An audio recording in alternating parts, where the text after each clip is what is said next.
নমস্কার সবাইকে, চলে আসলাম ঝাড়খণ্ডের ডে 2 নিয়েই। এটা যেটা দেখতে পাচ্ছ সেটা হচ্ছিল হান্দ্রু ওয়াটারফলস। আমরা ছিন্নমস্তার মন্দিরে পুজো দিয়ে হান্দ্রু ওয়াটারফলসের জন্য বেরিয়ে পড়েছিলাম। এ হচ্ছিলো আমাদের পুরো দল ছিল, মা ভিডিও করছিল, আমি পিছনে বসা, বাবা গাড়ি চালাচ্ছিল, আর আমরা কোনো একটা বিষয় নিয়ে ইয়ার্কি মারছিলাম। তো সবাই মুখ তুমি দেখতে পাচ্ছ, আমি অভিমামা, অভিমামার বউ, পিছনে বুলান কাকু, তার ছেলে অঘরে ঘুমাচ্ছে, ওই কাকিটা হচ্ছিল ওনার ওয়াইফ, আর অ্যাজ ইউজুয়াল আমি, আর এটা হচ্ছিল আমার বাবা। বিশাল ফুর্তিতে। ওয়াটারফলসটা এতটাই সুন্দর ছিল। যাই হোক, আমরা ওয়াটারফলসটায় পৌঁছে গেছি। এই হচ্ছিল পুরো ছবিটা ওয়াটারফলসের। এটা কিন্তু ওয়াটারফলসের উপরের ছবিটা, নিচে নয়। ওয়াটারফলসটাতে দুভাবে যাওয়া যেত, উপরেও একবার তোমরা যেতে পারো, যাদের সিঁড়ি চড়তে কষ্ট তারা উপরের থেকে সুন্দর করে ছবি তুলতো। এখানে অলরেডি ফটোশ্যুট চলছে, আর যাদের কষ্ট নেই তারা নিচে গিয়েও দেখতো। তো আমরা হান্দ্রু ওয়াটারফলসের উপরেও গেছি, নিচেও গেছি। এটা হচ্ছিল ওয়াটারফলসের উপরের ভিউটা।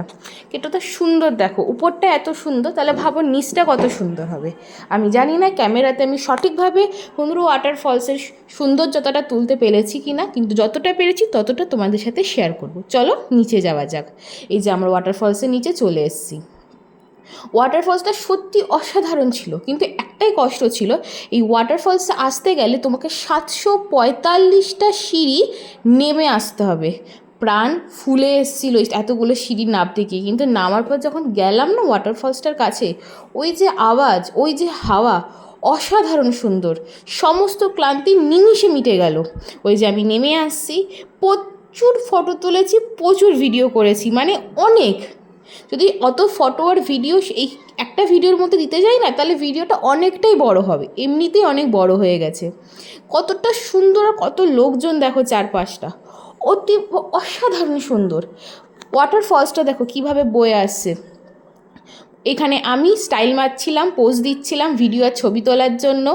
এত কষ্ট করে 745টা সিঁড়ি চড়ে নিচে, মানে সিঁড়ি নেমে গেছি নিচে, একটু তো স্টাইল করে ফটো আর ভিডিও তুলতে হয় বলো, নাহলে হয়? এত খরচা করেছি, একটু স্মৃতি জমাবো না?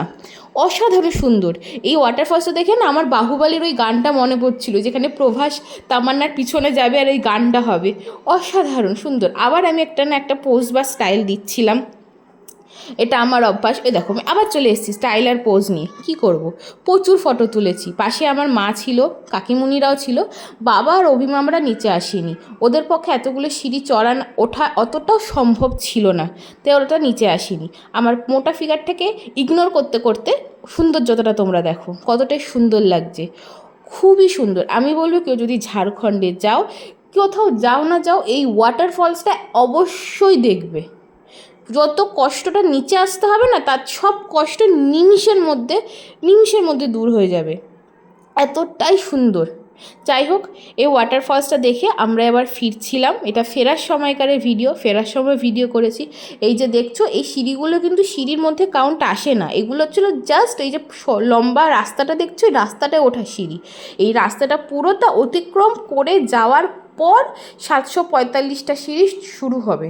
এখন ওইখানে সিঁড়িগুলোতে যদি একটু ভেঙে ভেঙে গেছে, এবং এগুলো তো পাহাড় কেটে বানানো, তাই কাজ চলছে, তাই তোমরা হয়তো দেখলে বুঝতেই পারবে কোথাও কোথাও মার্বেল বসানো, কোথাও কোথাও সিমেন্ট উঠে উঠে আসছে। এরপরে আমরা সিঁড়ি চড়েছি। ওঠার পর শরীরে আর দম ছিল না, সবার নিঃশ্বাস ফুলে এসেছিলো। তারপর আমরা ওখানে খেয়েছি, খেয়ে আরেকটা গন্তব্যের জন্য বেরিয়ে পড়েছিলাম। তাই আজকের ভিডিওটা এখানেই শেষ। টাটা, ভালো থেকো।